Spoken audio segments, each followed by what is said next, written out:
Okay, everybody, I'm going to share my screen and we're going to talk about some emotional disturbance.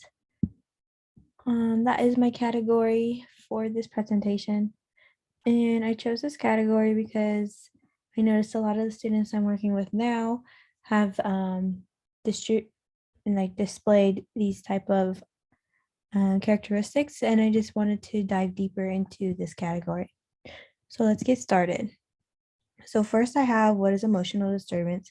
I'll just go do a little overview on it. And emotional disturbance is a condition exhibiting one or more of the following characteristics over a long period of time and to a marked degree that adversely affects a child's educational performance. So some things that you may see in the classroom would be an inability to learn that cannot be explained by intellectual, sensory, or health factors, um, and an inability to build any relationship with peers or teachers, inappropriate types of behavior or feelings during normal circumstances, and also a general pervasive mood of unhappiness or depression, a tendency to develop physical symptoms or fears associated with personal or school problems. These characteristics are really important to look out for because you may have a student in the classroom that you see and they're really just having no emotion displayed at all, and you may be wondering like what is wrong with them. So to have this as a reference would be a really good idea.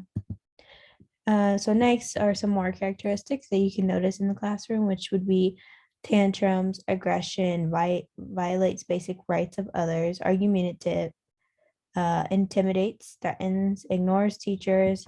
They're very hostile, defiant, and argues. Hyperactive, violates social norms or rules. Um, and I put like oftentimes some students can internalize behaviors which results in feeling alone, depressed, or anxious. So I have a kiddo who does display some of these, and it really makes me wonder um, if he does have an emotional disturbance going on.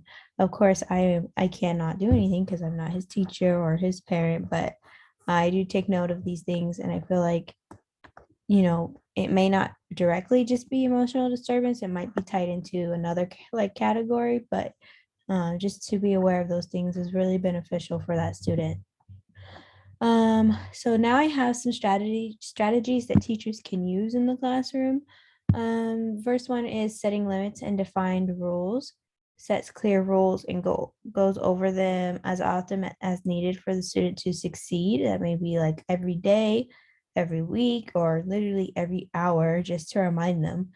And then establishing a consistent routine. So putting a daily schedule up on the board or place a daily schedule on the desk for the student to see. That would make them feel more comfortable with what's going on in the classroom. The student that I have in the classroom right now, he really tends to look at the schedule that's on the whiteboard. And if it's something is wrong, he'll notice immediately. Um, Another thing is verbal reinforcement for appropriate behavior. This encourages appropriate behavior through recognition. Sometimes students will be too disturbed to even recognize your reinforcement or your praising, but I think it's good just to give them that as often as possible. Then the next we have setting small attainable goals.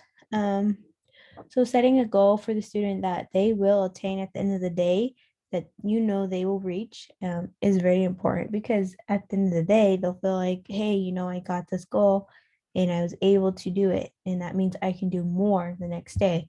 So just having those goals is really handy. And now I have a video. This video just displays an overview of emotional behavior disability and what that may look like. I really liked it. It's really kid friendly as well. But I think it's really quick and short. So you can watch that.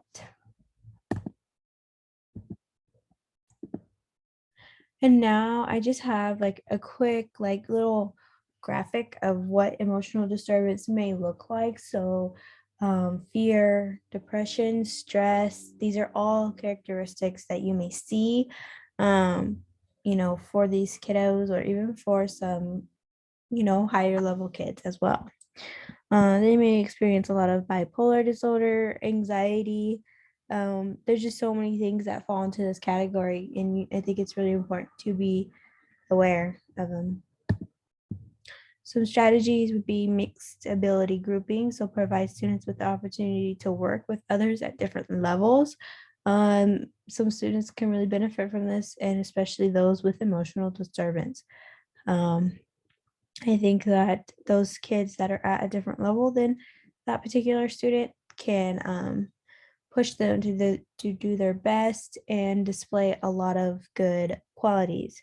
And then another one is peer assisted interventions. When paired with the right student, then both students will be successful.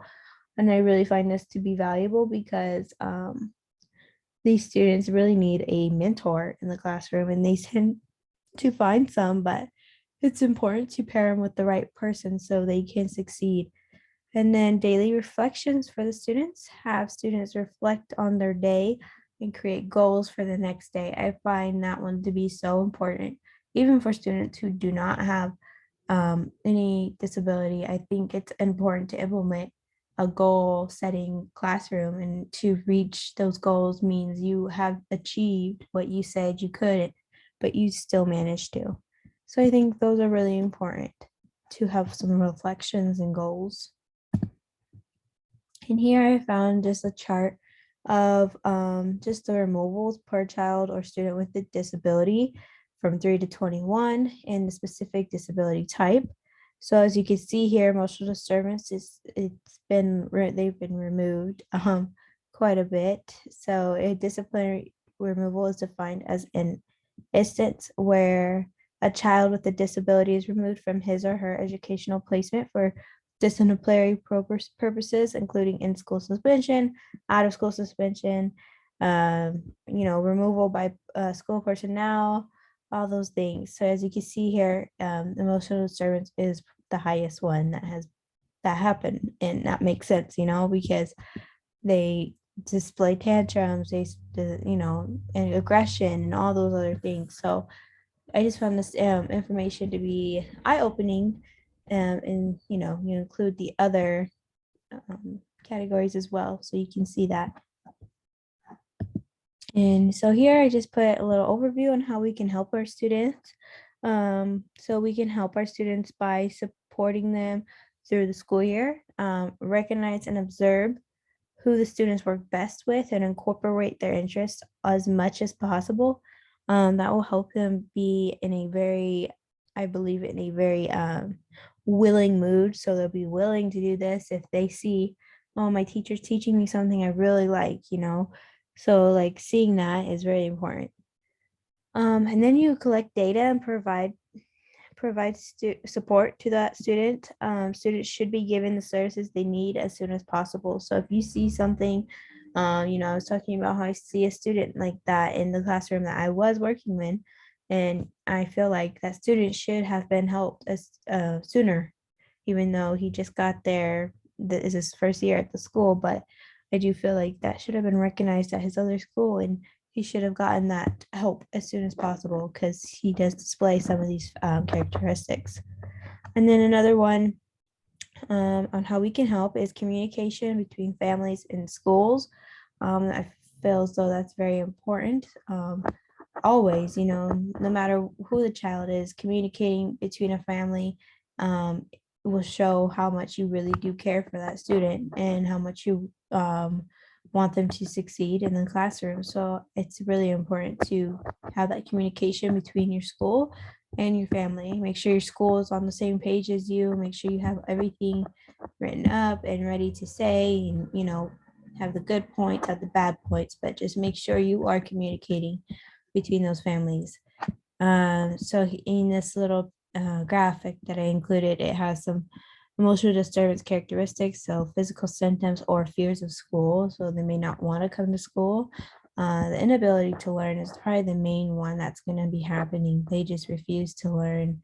Unhappiness or depression, inability to maintain relationships, display inappropriate behavior or feelings. So, I mean, I have seen all these categories in the one student I talk about. So I really do feel like, it's these are really good things to keep in mind, and you will help these students be successful by, taking notes and observations and communicating with the family. So, yeah, and that is my presentation.